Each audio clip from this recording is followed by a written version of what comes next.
My name is Angela Samata. 11 years ago, I had an ordinary life with all the normal worries and dreams that we all have. And then one night, everything changed. I came home to find that the man I loved, the father of our 2 boys, had taken his own life. Since that day, I've been learning what it means to lose someone you love to suicide, and why it's a very different kind of grief to any other. I'm going on a journey around Britain to meet people like me who faced a similar loss, and to try to break down some of the stigma and the fear that exists around suicide. Because if there's one thing I've learnt, above all else, it's that we have to talk about this. It's really important that we talk.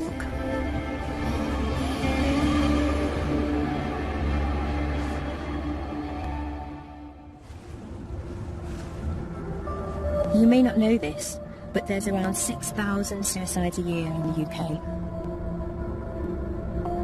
And every year, there are thousands of people like me who are left behind.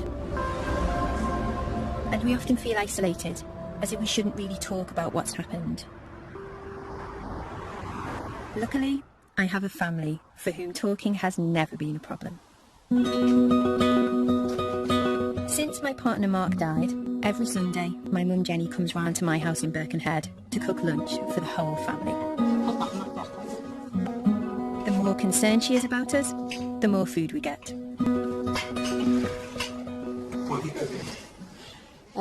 Roast lamb, roast potatoes, creamed potatoes, new potatoes, carrots, cauliflower, broccoli, manage 2 types of peas, garden peas, mushy peas. So we'll go for the low carb option today. Oh, definitely. Yeah. Go mad on a Sunday. We are a very close family. Yeah. Which stood us in good stead, because when the whole situation around Mark happened, it kind of that became just really pivotal to everything. It was such a big shock, because we've had a conversation the night before, haven't we, about Christmas dinner and what we were cooking and where we were having it. All right. All right. Come on, dip your crown into the peas. A lot's changed in the last 11 years. Oh, yeah, good, thanks. I didn't have a career then. Hi, how are you doing? I work in the art world now. I've got a new partner, Dwayne. And my youngest son, Benjamin, is 14 years old. He was 3 when Mark died. Alexei was 13. He's just turned 25. Yeah. We often talk about Mark. We want them to remember him positively and not just because of that one night. We wanted the boys to grow up and for it to be about how Mark lived and how funny he was and how he thought he was an amazing cook and he probably wasn't, and how he thought he was an amazing musician and he probably wasn't. Musician. But we wanted it to be about that, didn't we? We didn't want it to just be about... good memories, not about... Well, not just about how he died. It was really important. It was how he lived. Thank you. Dwayne, where are you going in between the kids? I'm going Are you going in between the kids? When this happens to you as an ordinary person, as an ordinary family, very, very quickly you become aware of the stigma attached to somebody taking their own life. There's lots of people that don't know how to speak to you. There's lots of people who treat you differently. Does anybody else want mushy peas? I think the only way that we can help to challenge the stigma and deal with the legacy of this is to be really honest and open.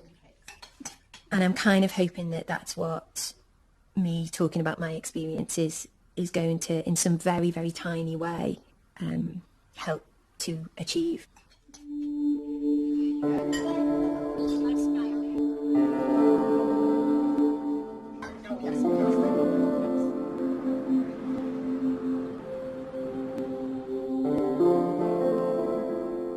I think we were probably both 16 in this picture, and it was when we kind of not long started dating, and we thought it would be great to go on this day out to Southport, I think it was. You can see how young I am and how young he is. Me and Mark met when we were at school. I was 16 and he was only 15, and we went on a date, and his friends were saying to him, oh my God, you're going out with a sixth former, that's great. And my friends were saying to me, what are you doing with a fifth year? What are you doing? And it kind of went from there, really. He was great fun, he was quirky, he was interesting, he was dangerous. I was 18 when I had dyslexia. At that point, we kind of thought we knew it all, and actually you look back and we didn't know anything. We were kind of just muddling our way through. And then this picture is just Mark and me and Benjamin. Benjamin was born when I was 29 and Mark was 28. I mean, now I look back and I think, was that time of excitement and kind of hope, really? Was that just a sticking plaster? So the relationship building up to Mark's death, I was feeling very restless. We'd always kind of managed to talk through things. So we talked about it a lot. We talked about the fact that I was feeling as if I was kind of almost claustrophobic. We decided that we were going to live separately for a little while. If I'd have realised the potential consequences of then what happened, maybe I wouldn't have said anything. Maybe I would have just continued things and kept quiet. Who knows? It's hindsight's a wonderful thing, isn't it?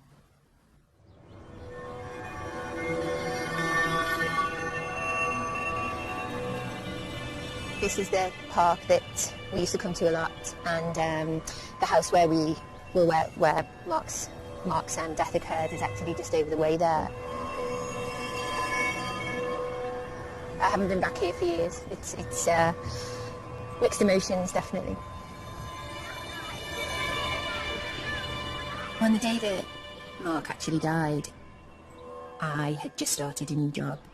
The boys went off to school, and Mark normally left just before me, but actually I left first that morning. In the afternoon, I got a call from Mark's work saying that he hadn't turned in. And it wasn't until 6 o'clock that I actually managed to get hold of him on the phone. And he said, remember that I love you, and look, I'm really, really sorry. And I thought that he was apologising for the fact that he hadn't gone to work. I collected the boys from my mum's house and drove home. I walked up the path, put the key in the door, opened the door, and then as I opened the door, I could just see his outline.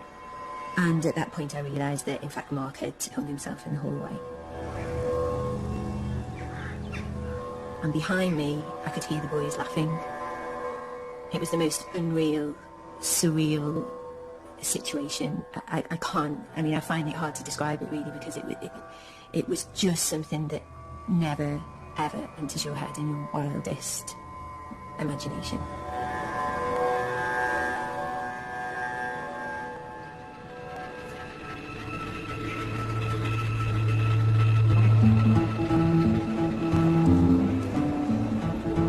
Mark's death was devastating for me, but as I've since discovered, it wasn't unusual. 4 out of every 5 people who take their own lives are male, and suicide is the biggest killer of men under 50 in Britain. But I didn't know any of that 11 years ago. I was just one of the many people left in shock, with very little guidance about where to go or who to talk to. It wasn't until about 9 months after Mark died that one morning I woke up and I felt very disorientated. I felt as if I didn't know if I wanted to sit down or stand up or eat or drink, or just felt very, very disorientated. Fortunately, I found a support group known as SOBS. At first, when I saw the acronym of Survivors of Bereavement by Suicide, I genuinely didn't know what to expect.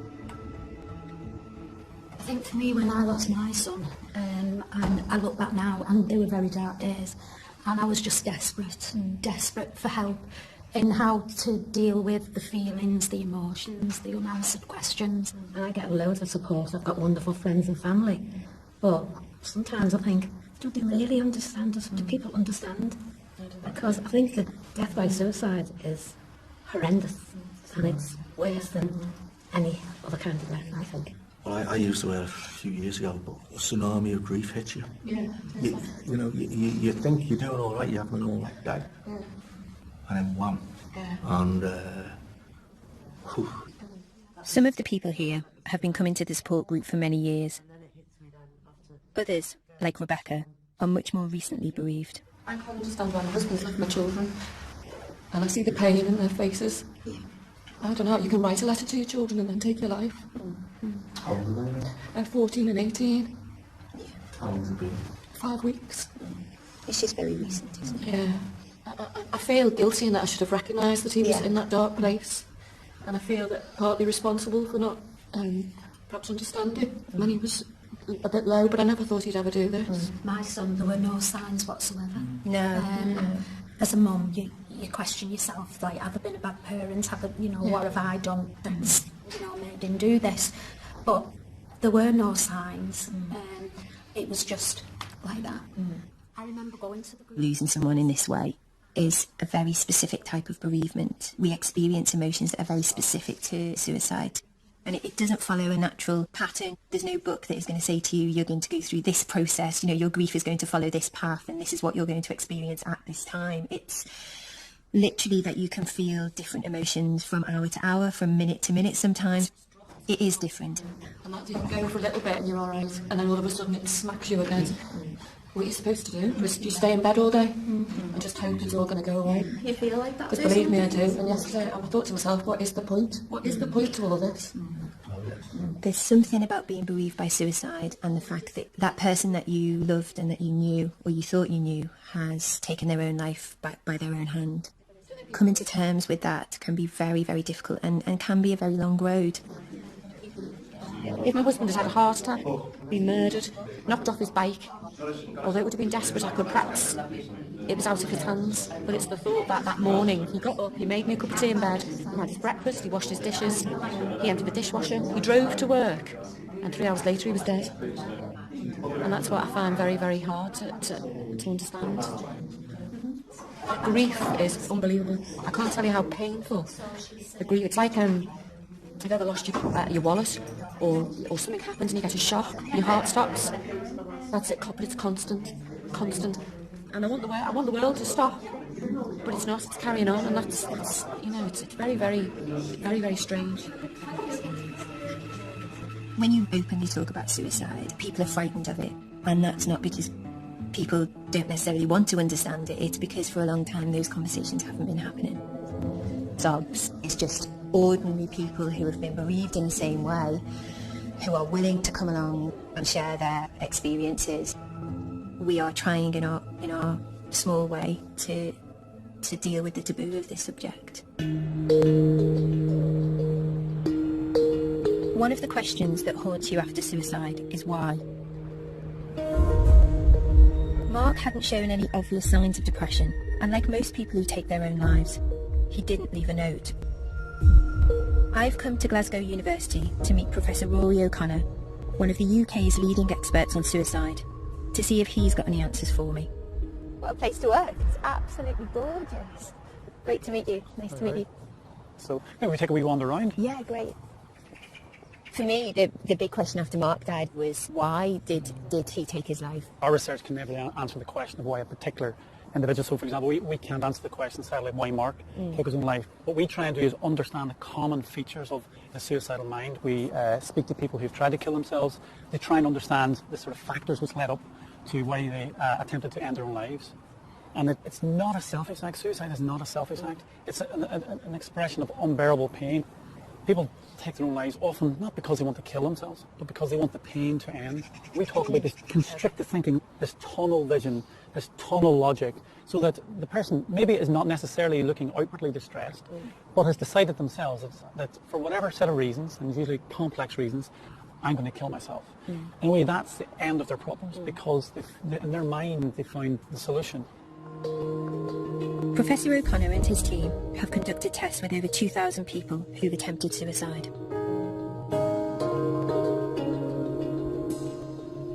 I'm going to play it gradually harder. I'd like you to say stop when it first feels uncomfortable. Let's just take it for a second, Karen. So this is a pressure meter, or an algometer, where we exert pressure on people's hands, and what that does is get some sort of objective measure of pain sensitivity. Okay.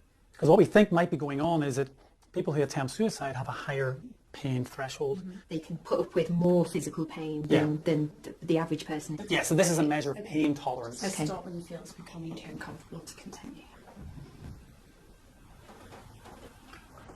Stop. The pain threshold test is one of many conducted at the lab, from which Professor O'Connor has built up a picture of the common factors that can lead to suicide. But this is us trying to piece together the sort of pathway to suicide. How is it that some people develop suicidal thoughts and others don't? And so what we think is vitally important is if you're feeling defeated and humiliated and you feel that you can't escape from that, you feel trapped, you're much more likely to become suicidal. In particular, this sense of being trapped. So if you've got that defeat plus the feeling of this conical, constricted view of the world, then that seems to be a pretty kind of lethal combination. Absolutely.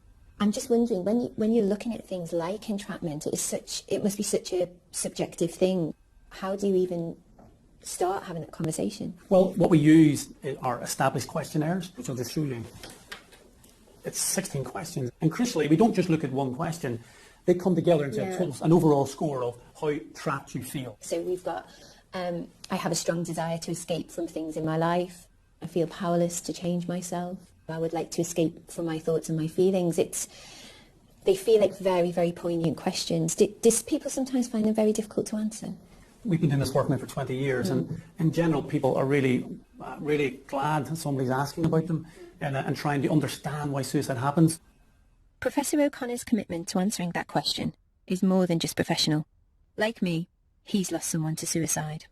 6 years ago, a very close friend of mine took her own life, and that really was just devastating, and particularly devastating because I've been working in this area for so long. I just felt such a failure that I'd let that person down, and that we were really, really close, and basically, why couldn't I have prevented her suicide? What it really highlights for me is, yes, as a researcher, I understand the importance of objectivity, but it's more personal now, really, really much more personal now.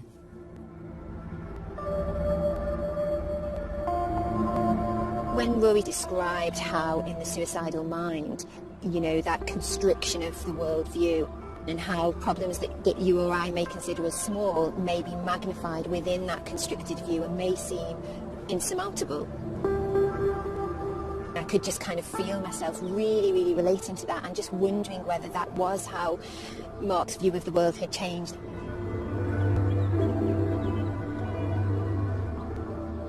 It's really got me thinking about it in a completely different way, in a way that I haven't thought about it in 11 years. For people like me, who've lost a partner to suicide, one of the biggest problems is how you explain what's happened to your children. This is a picture of Ben, and it's when he was about 2.5. And he's got his buggy here. He used to love pushing his buggy. Not a care in the world. Benjamin's questions used to be, why did Daddy die? So we had that question quite a lot. When is Daddy back? When is Daddy back? When is Daddy back? And he would say that over and over again, and I would then have to answer him each time saying, Daddy's not coming back, Benjamin. And then there's another picture here that's a little bit later. This was done in 2009. And then at about 5, I think it was, instead of saying to me, why did Daddy die? He said, how did Daddy die? So that one word completely changed the question. So I said to him, do you know when Mummy tells you that you can't tie a scarf around your neck tight? Why do I tell you that? And he said, because it'll stop me breathing. And I said, well, Daddy knew that if he tied something very, very, very, very tight, that it would stop him breathing and he would go to heaven. So that's what happened to Daddy. And he said, okay. I just remember that moment. It took me a few minutes to get myself together and be able to actually look at him.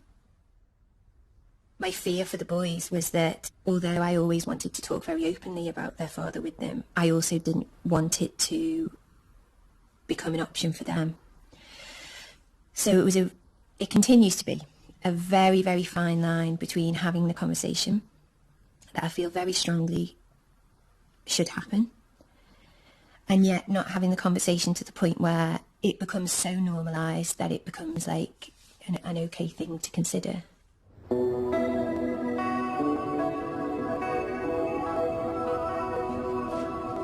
Talking to my boys about their dad's death wasn't helped by the wall of silence around suicide. But now, a few people in the public eye are starting to speak out about their experiences. I've come to West London to meet the actor David Robb, who plays Dr. Clarkson in the TV series Downton Abbey. 18 months ago, his wife, the actress Bryony McRoberts, having struggled with anorexia, took her own life at a local tube station.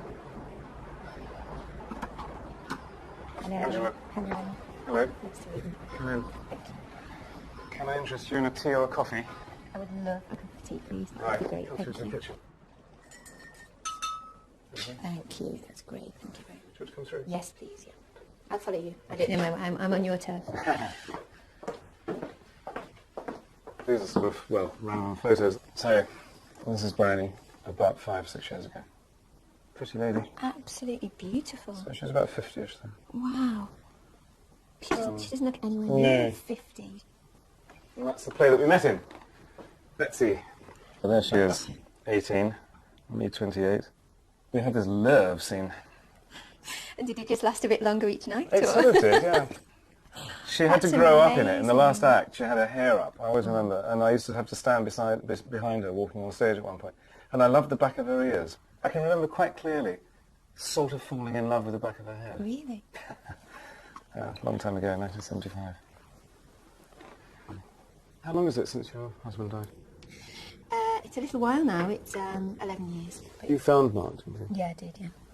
I can't imagine the level of shock that must have involved. I had the opposite.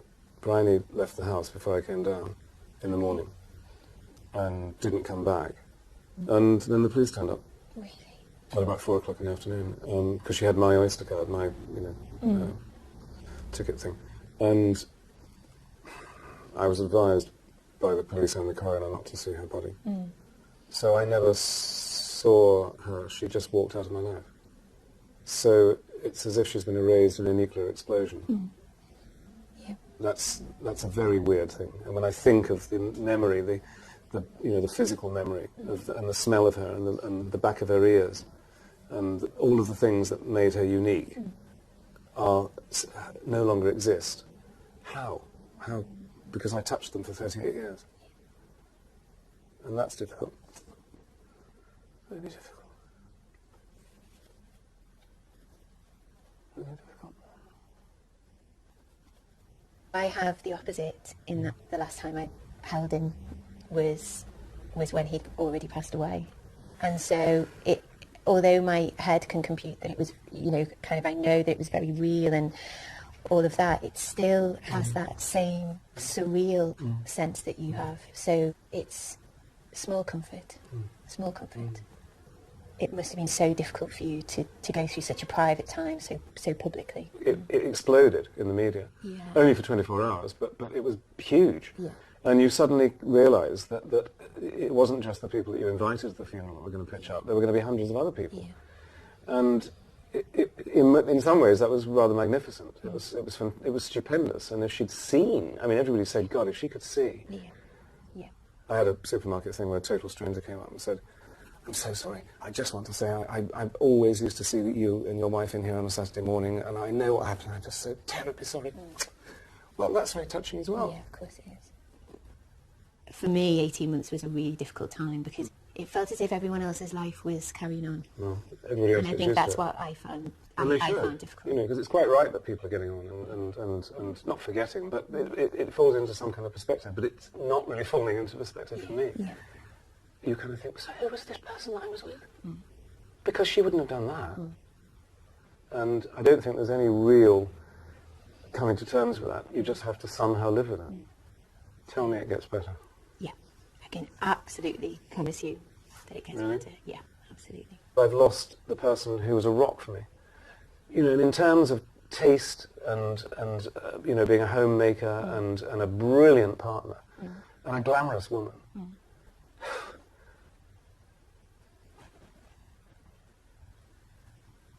Okay. Unbelievable.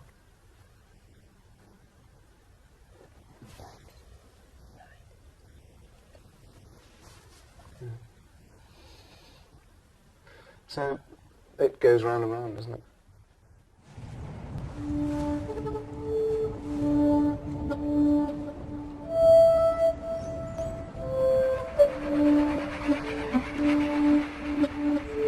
Meeting David has taken me right back to where I was 18 months after Mark's death. when I was still lost in the sense of utter disbelief that the person I thought I knew could take their own life. It makes you feel as though you'll never be able to fully trust anyone or anything ever again. When you're in that place, it feels impossible that you can ever rebuild your life. But my experience is that you can, if you can talk about it.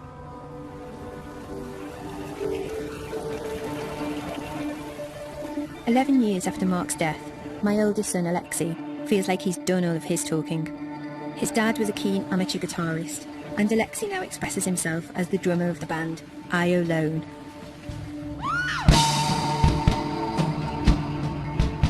His brother Benjamin and I, of course, are his biggest fans.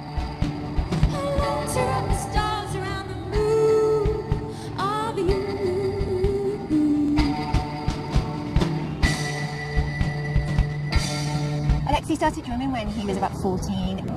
I don't know whether some of it was because he'd not long lost his dad, or whether it was just something that would have happened naturally anyway. But now he's been drumming for 10 years, and you can tell he loves it. As a parent, you kind of live for those moments where you see your child just completely absorbed in what they're doing and just completely enjoying what they're doing. And you get a real sense of that when you see Alexei drum.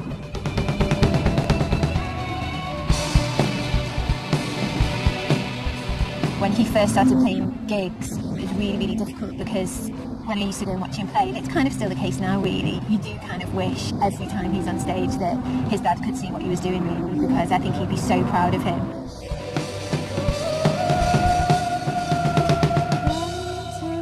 Nights like tonight, he would have loved this.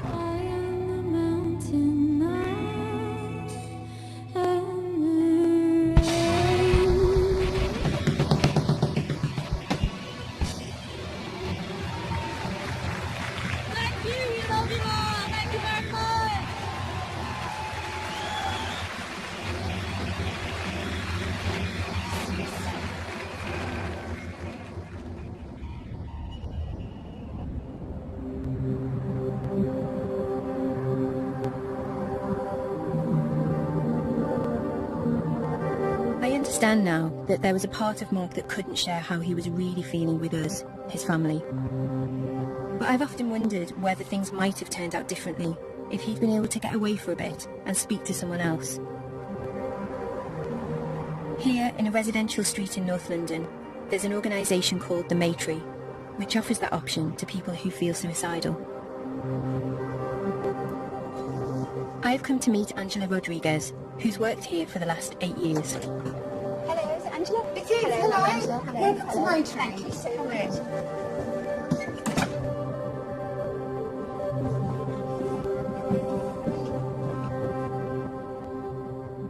So, Angela, when people come here, what are they coming here for? Because it's quite a special place, isn't it? It is. A lot of our callers will have been Googling ways to kill themselves. Really? Yeah. We pop up at the top of the page and then they see Maytree and they'll have a read and they then have a think about it, then they'll call us. And is Maytree a one-off? Or is it, are there other Maytrees around the country, No. or is this the only one? No, this is the only one so far. What we do, we offer a safe space. We work with suicide. This is where you can come in and be honest without that fear of feeling judged or upsetting anyone. After an initial assessment, Maytree offers its guests a 5-day residential break from the pressures of everyday life. So on this floor we've got 2 bedrooms and a bathroom, and this is one of our newly decorated rooms. So they're spacious and they're airy. Wow. This is lovely. And as you can see, we've got nurse alarms for people that have, if anyone has difficulty in the night, they press that. So they're designed with, with safety. Again, you'll notice that the curtain pole... These are collapsible, aren't they? Yeah. So I noticed that as soon as I walked in.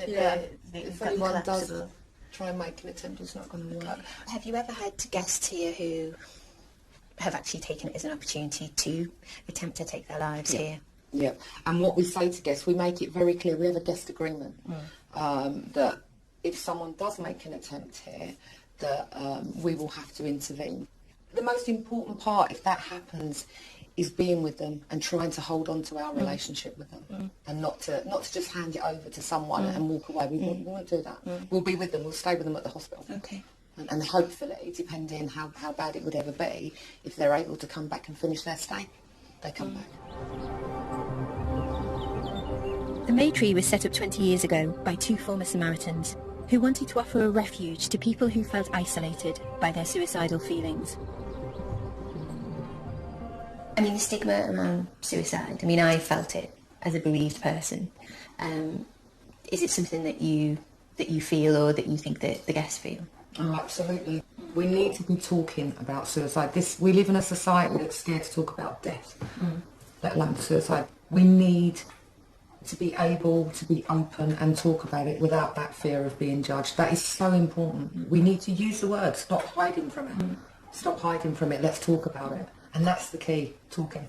How did you first come across Maytree? Was it in a working capacity, or was it in a different? No, I'd actually made several attempts myself. I'd been through the mental health system. I'd been in psychiatric units, and I struggled to find a reason to live. I mean, I couldn't even leave the house. I couldn't even take my children to school. How many children did you have then? I had three daughters, who were small. I suppose we're on opposite sides of the fence, because I have wanted and thought about how Mark must have felt just before he took his life. That's been a major part of my bereavement and my grief, really, is trying desperately to understand how it feels to be in that place where you really are convinced at 100% that your children will be better off without you. I remember kissing my children. Good night.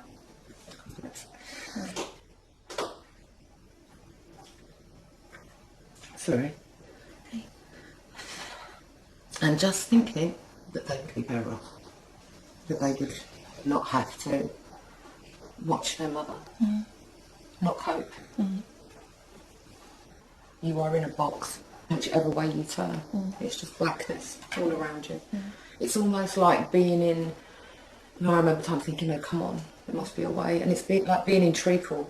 You cannot move, you're rooted, and the world's just whizzing past you.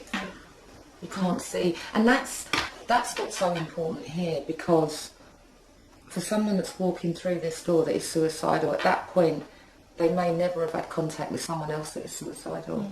So when you see guests sitting down and talking, that also enables them to see that, wow, it's not just me, other people do suffer. And around this table, the conversation, it can just happen. It's very organic, it's very natural. It's just been wonderful to see this today, because you're doing amazing things here. Thank you.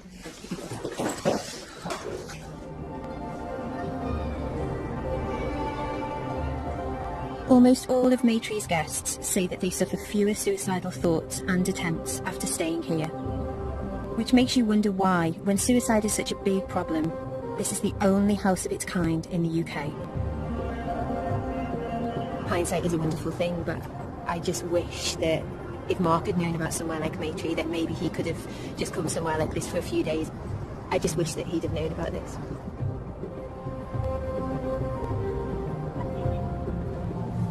If the stigma around suicide can make it difficult for adults to talk about it, imagine what it's like being a child.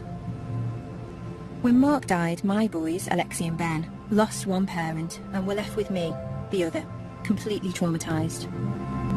While I did my best to let them know that they could always talk about what had happened to us, I'm interested in how other families deal with suicide, and I've come to meet the Ebdons, who live in rural Somerset. Somewhere like that. What's happened? Farmer Simon Ebdon lost his wife Dominique to suicide 5 years ago, leaving him to bring up their 5 daughters on his own. 3 years ago, he met his new partner, Vicky. Where should we put it? Here we are. I know. There we are. There's yours then. Do we need a bigger tree? Yeah. To fit it all on? They've kindly invited me to their home a few days before Christmas. Hello, hello. It's nice to meet you. Come through, and then you can meet the family. So, hi girls. Hello. So this is Rosie. Hello, Rosie. Nice to meet you. This is Molly. Hello, Molly. And that is Izzy. See? And there's Charlotte. Great to meet you. You're Em, aren't you? Just spotted all your pictures, they're gorgeous. Vicky came to live with the Ebden girls 2 years after the death of their mum, Dominique.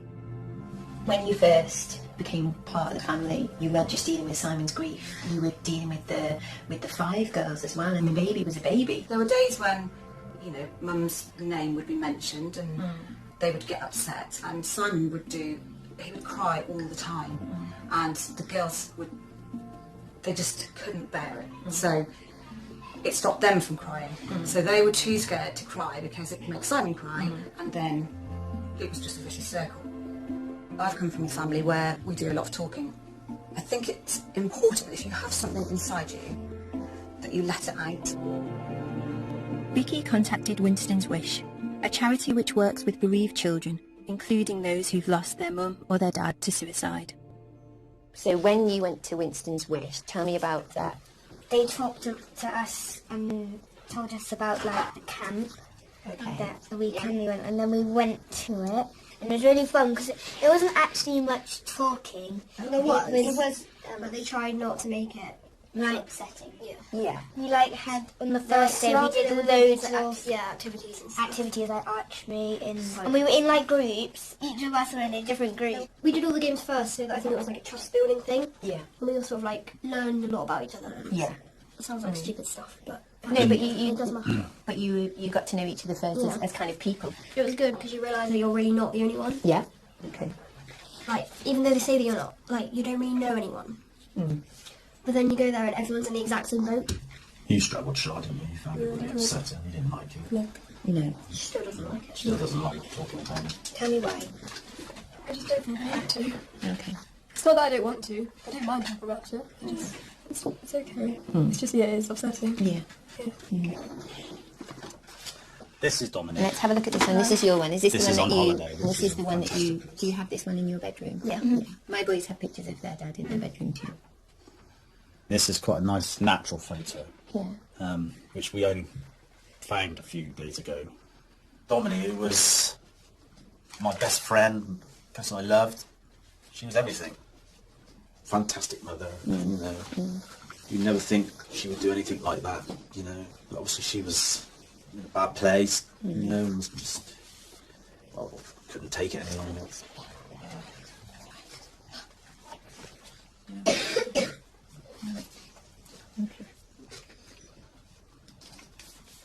It's very sad. There are days when it's actually really difficult, but they are coming through it, and maybe they won't ever get over it. You can't get over something like that, but you can adjust and you can learn to live and live alongside what's happened, and that's kind of what I wanted for them. I just think from everything that I've heard today, the fact that you came into the family and enabled those conversations to happen, I think is probably the greatest gift that you could have given any of those 5 girls. Did you get those? No. And where's Rosie's? Lovely. But it all looks beautiful, doesn't it? Yeah, brilliant. That's all right though, Anne.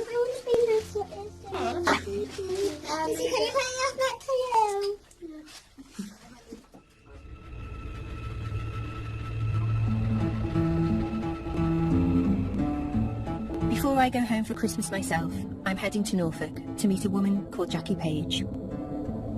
I think going to see Jackie today is going to be really difficult out of all of the people that we've met. Jackie has had to deal with one of the most tragic aspects of suicide, that those left behind are sometimes at risk themselves. 24 years ago, her husband Rod took his own life. 7 years ago, her son Simon did the same. Today is going to be me facing my worst fears, really. So it's going to be a tricky one, I think.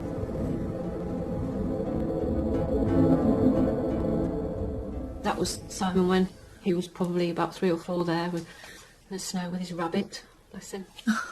That was on holiday in Cornwall with Katie. And that was graduation day. We just asked someone if they'd take a photograph. That was 2001, so it was 6 years later, almost to the day that he died. Yeah. Wow. You lost your husband Rod. He took his own life? In 1990. In 1990. It was very, very hard when he died. I was left with 2 small children, an 8-year-old and a 10-year-old. Simon asked me a lot of questions about how Rod died, but those were questions that he asked me a lot when he was much older. I would say when he was in probably his early 20s. And I've regretted at times actually telling him, because, you know, he said, how did Dad die, Mum? And obviously Rod hung himself. And I think, was I too open? Did I, you know?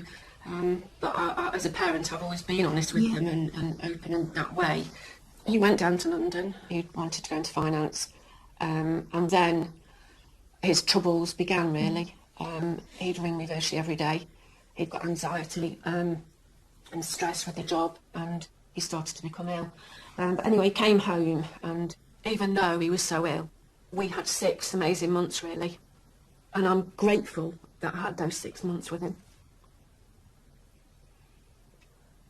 The day that Simon died, I came home, I walked in the house, and his boots were by the door, and the landing light, the light was on at the bottom of the stairs, and I just, he was there, and at the top of the stairs.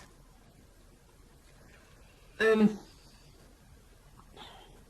just went absolutely hysterical, and I remember holding him. It was just horrendous, absolutely horrendous. I mean, for me, listening to you now, it is. I knew today was going to be difficult. Because... Are you all right? Yeah. My worst fear is that, you know, one of the boys would do the same thing. It really is my worst fear. You can't go through the rest of your life thinking that my circumstances aren't necessarily going to become your circumstances. And there's no guarantees, is there? No. But if you keep talking to them, and I think that's the thing, really, you know, you keep having the conversations, don't you? And you keep kind of, you know, you keep the lines of communication open. Yeah. And so, where are you at now? Where am I at now? Yeah. I'm at acceptance with it. I don't want to accept it, but I can't change it. And I think when I got to about 2.5 years after Simon's death, I reached it. I used to go to his grave every day, but then I got to a stage when I was thinking about moving to Norfolk, and I just thought, you can't continue like this, you've got to change. And Norfolk's been a turning point for me. Really? I love it down here.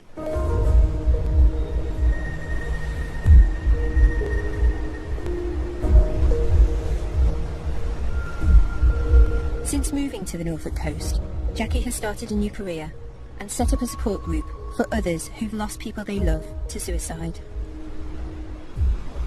What did you hope to gain by moving here, Jackie? Peace of mind, I think. Time for myself, some reflection time.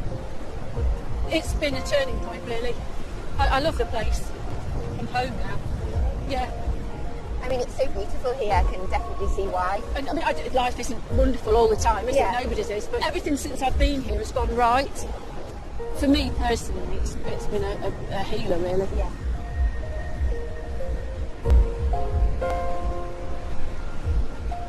I knew today was going to be really difficult. Once Jackie started to talk about Simon, you know, losing her son, I knew it was going to be emotional. But I think that, yeah, I kind of hadn't realised what an impact that was actually going to have on me.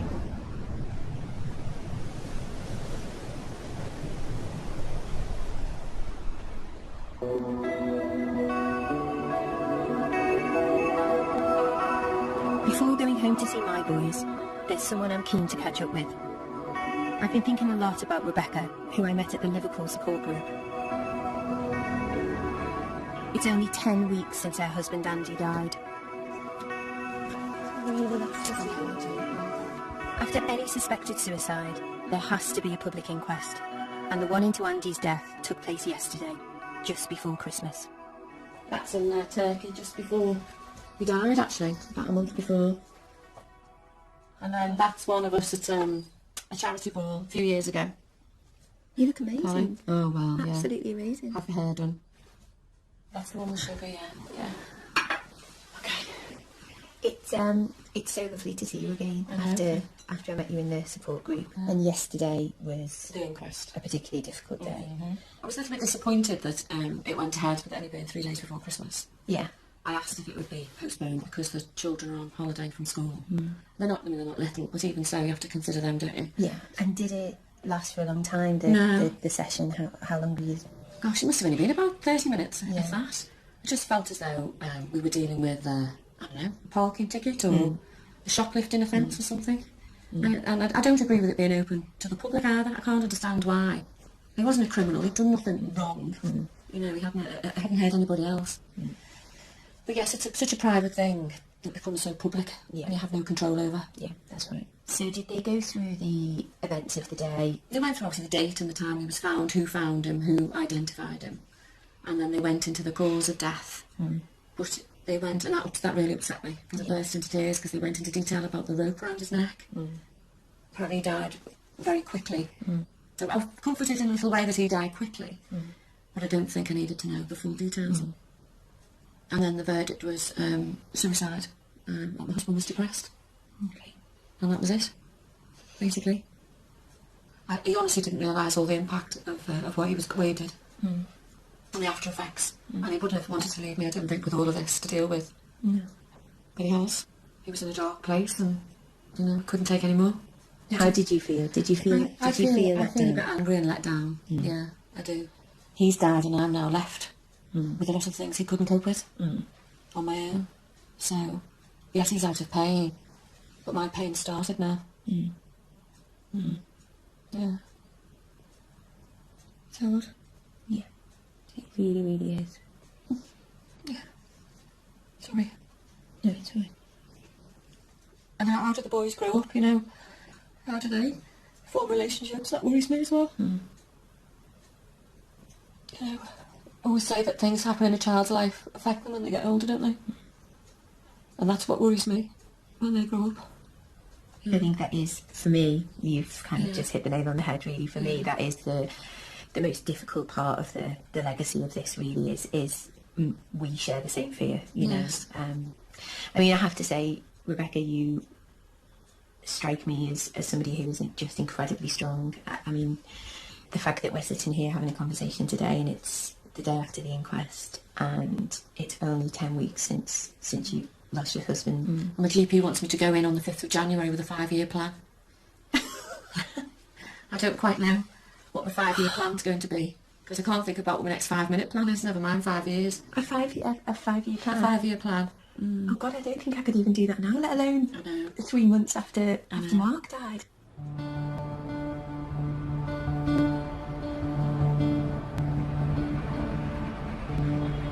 I've made it home to Birkenhead for Christmas.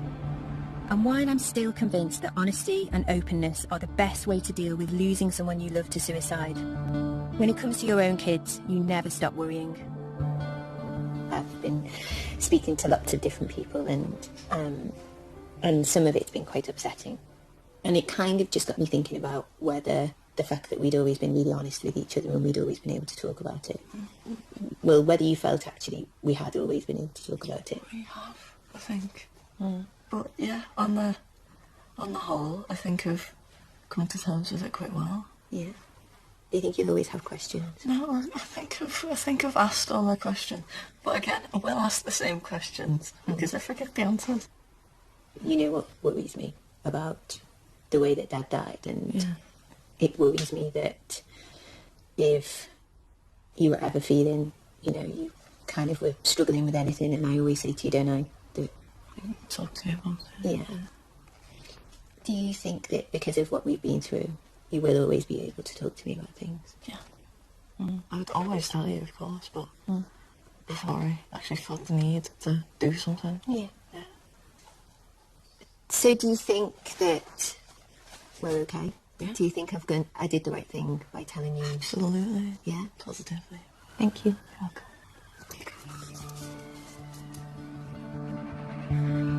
We're not having Sunday lunch this week because it's Christmas, but my mum's organised a Christmas Eve tea. We've got some of Mrs. Bishton's delightful caramel cupcakes. And as usual, there's enough to feed an army. Ham, cranberry stuffing on plain ham and tomato and some plain turkey. There you go. Mark's death was the worst thing that's ever happened to us as a family. But 11 years on, like Benjamin, I think we're doing okay.